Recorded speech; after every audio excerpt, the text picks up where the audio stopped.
Student, welcome back to my YouTube channel Anutech education. Anutech education में आप लोगों का बहुत बहुत स्वागत है। आज की क्लास में हम लोग एप्लीकेशन लिखेंगे और फीवर के बारे में। यदि आपके एग्ज़ाम में फीवर का एप्लीकेशन आता है कि आपको फीवर आ रहा है और आप स्कूल नहीं जा रहे हैं, तो उस ऐसे को आप कैसे लिखेंगे अपने प्रिंसिपल को, तो आज हम वही ऐसे देखेंगे। ओके, तो यदि चैनल पे नए हैं तो प्लीज़ चैनल को सब्सक्राइब जरूर कर लेना, ताकि आगे आने वाले हर एक वीडियो की नोटिफिकेशन आपको मिलती रहे। ओके, और एक कमेंट भी करना कि आपको वीडियो कैसा लगा, और लाइक शेयर जरूर करिएगा, अपने दोस्तों तक भी इस वीडियो को पहुंचाइएगा। मैं आप लोगों के लिए बहुत इन्फॉर्मेटिव वीडियो लाती हूं और सारे ग्रामर के भी टॉपिक लेके आती हूं। हम इस चैनल पे ग्रामर की कंप्लीट सीरीज करते हैं। ओके, हम यहाँ वॉइस, टेंस, नरेशन, ग्रामर का हर एक टॉपिक भी देखते हैं और डेली यूज़ में बोले जाने वाले सेंटेंस, हर एक टॉपिक को कवर करते हैं। तो आप अनुटेक एजुकेशन सर्च करिएगा, आपको हर एक टॉपिक के वीडियोस मिल जाएंगे मेरी क्लास में। ओके, तो चलिए देखते हैं आज हम फीवर का एप्लीकेशन कैसे लिखेंगे। ठीक है ना। सबसे पहले हम हेडिंग तो हमें दी रहती है, क्वेश्चन देखकर हमें समझ में आ जाता है कि ये फीवर के लिए है। ओके, तो अब हमने लिखा, सबसे पहले हम लिखेंगे टू के बाद हमने लगाया कॉमा। ओके, उसके बाद द प्रिंसिपल, ये तो कॉमन है, आप लोगों को पता ही है।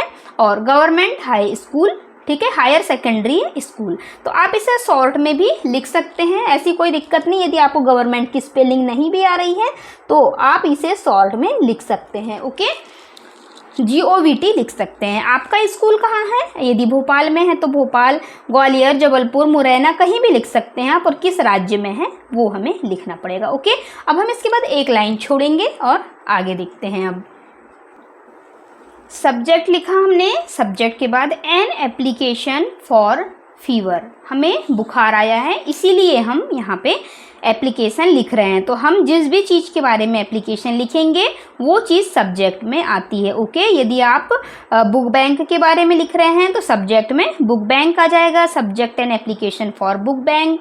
आप जिस भी चीज़ के बारे में लिख रहे हैं आप सब्जेक्ट के बाद उस टॉपिक को लिख सकते हैं। ओके, फिर हम एक लाइन छोड़ के लिखेंगे डियर सर। ओके, अब देखते हैं। और हमने सब्जेक्ट लिखा कि हमारा सब्जेक्ट, हमने पहले सब्जेक्ट लिखा कि सब्जेक्ट में हमने लिखा कि an application for fever. Okay, हम फीवर के लिए लिख रहे हैं। अब हमने देखा कि डियर सर। ओके, अब हम सर या मैम, आपके स्कूल का जो भी प्रिंसिपल है, सर है या मैम है, आप अपने अकॉर्डिंग लिख सकते हैं। ओके, अब हम लिखेंगे उसके जहाँ डियर सर ख़त्म हुआ उसी से जस्ट नीचे की लाइन में, उस जहाँ ख़त्म हुआ उसी के साइड में हम लिखेंगे respectfully, I beg to say that I have been suffering from fever since last night. Okay, इसका हिंदी में मीनिंग होगा, मैं आदरपूर्वक कहना चाहता हूँ कि मैं कल रात से बुखार से पीड़ित हूँ। ओके, फीवर मतलब बुखार होता है, फ्रॉम मीन्स से, सफरिंग मतलब पीड़ित। ओके, रिस्पेक्टफुली मतलब आदर। ओके, तो I beg to say that I have been suffering from fever since last night, मैं कल रात से बुखार से पीड़ित हूँ। इतना समझ में आया होगा आप लोगों को। ओके, हमने देखा कि लास्ट नाइट से हम सफरिंग मतलब बुखार से पीड़ित थे। ओके, अब नेक्स्ट देखेंगे लाइन हम, so I can not attend the class, kindly grant me leave for 3 days। Okay, तो हम इसीलिए, सो मतलब होता है इसीलिए, आई मतलब मैं, कैन मतलब सकता, नॉट मतलब नहीं, अटेंड मतलब उपस्थित, द क्लास मतलब हुआ इसीलिए मैं कक्षा में उपस्थित नहीं हो सकता, kindly grant me leave for 3 days मतलब कृपया मुझे 3 दिन की छुट्टी प्रदान करें।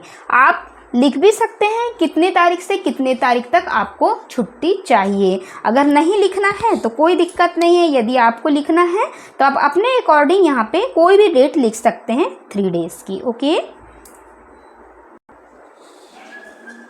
यूअर ओबीडेंट या यूअर ओबीडेंटली भी हम इसे लिख सकते हैं।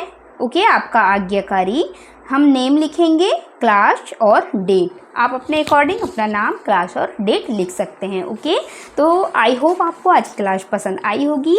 यदि क्लास पसंद आई होगी तो प्लीज़ एक प्यारा सा कमेंट ज़रूर करना। Thanks for watching this video. मिलते हैं हम अगली क्लास में, तब तक के लिए ओके।